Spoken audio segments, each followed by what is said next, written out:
Quoi d'autre? Jérémy, En tant qu'indépendant, vu qu'ils n'ont pas de collaborateurs, le fait de les encadrer, ça nous permet de les accompagner dans leurs objectifs personnels.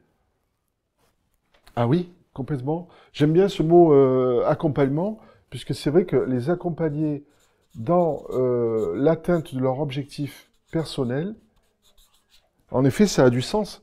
Puisque dès le cahier des charges, bah, qu'est-ce que tu fais si ce n'est les accompagner?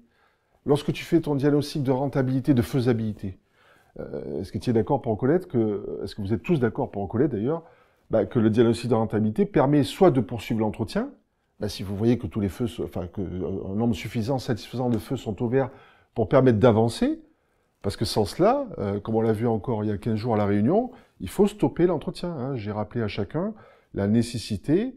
On n'est pas là pour enclencher du client pour le plaisir, pour le fun, pour, je dirais, avoir des clients, si effectivement les indices ne sont pas suffisants pour pouvoir les accompagner de façon satisfaisante. Hein, clairement, nos engagements liés à l'augmentation du niveau de qualité, on n'a pas recruté 2 personnes dans la pièce d'à côté supplémentaires au service qualité pour assurer une réactivité, apporter une vraie valeur ajoutée, si c'est pour pas faire un diagnostic suffisamment fiable. Donc on le sait. Et là, comme le dit Jérémy, bah, finalement, le mot accompagner, ça a tout son sens. C'est-à-dire accompagner à partir du moment où tous les indices, tous les feux sont au vert pour effectivement avancer dans la bonne direction. On est bien d'accord. Donc, accompagner, ça a tout son sens, tout son mérite, en effet. Bah, écoutez, je vous propose, on a quand même vu, bon, alors, effectivement, la liste n'est pas exhaustive, hein, mais augmenter la tarification journalière moyenne, parce qu'en effet, ils ont un nombre nettement supérieur, parce que je rappelle quand même, vous le savez, notre système, quand même, on avait calculé l'année dernière qu'il faudrait entre 12 et 15 commerciaux pour pouvoir joindre le nombre de milliers de professionnels, de prospects, chaque mois. Hein, donc clairement, si vous voulez, heureusement qu'ils peuvent augmenter leur tarification grâce à notre système, hein, c'est un petit peu l'évidence.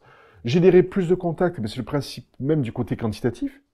Parce que comme on le rappelait tout à l'heure, il y a le côté qualitatif, évidemment, hein, de la prospection, de notre système, mais le côté quantitatif vient utilement conforter et finalement, je dirais, apporter une sérénité supplémentaire.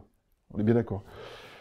La vision sur le long terme, ben, comme tu le rappelais à juste titre, bah, c'est certain que pouvoir se projeter non pas sur le court terme, finalement dans une espèce de notion d'urgence, mais pouvoir apporter une sérénité à nos clients, de façon à ce qu'ils se projettent sur le long terme, c'est vrai que ça fait plaisir. Hein. Moi-même, je vous le dis, hein, clairement, je suis fier de pouvoir aujourd'hui contribuer avec vous tous, et je vous remercie de votre degré d'implication, bah, contribuer finalement à passer d'un point A à un point B.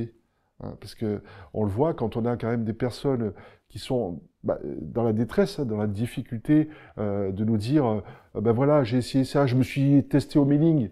Regardez, l'autre jour, Jérémy, tu as été confronté, la dame qui t'a dit pourtant je me suis confronté, enfin je me suis testé à l'envoi de mailing, parce qu'elle avait acheté, je crois, un fichier, ou enfin je sais plus trop où elle le sortait. Bon, peu importe, on va pas revenir sur tes explications l'autre jour. Mais en tout cas, elle avait eu ce fichier, elle avait testé le mailing, elle te dit, ben, j'ai pas eu de résultat. Enfin, 0,2%, autant dire que, bon, c'est pas facile. C'est dramatique, quoi. Enfin, franchement, 0,2. Oui? Parce qu'effectivement, sur cette personne, il n'y avait pas un travail et une qualification de prospect qui avait été fait préalablement. Et c'était un petit peu comme démarcher une personne qui n'avait rien demandé. Voilà. Non seulement ça, tu as tout à fait raison de le rappeler, Jérémy, mais également, ce qui a lieu de dire, enfin, en tout cas, de constater en rapport avec ce principe, c'est que, malheureusement, la personne, aujourd'hui, si elle ne peut pas prospecter quantitativement, bah, naturellement, elle sera toujours limitée. Hein. On est bien d'accord.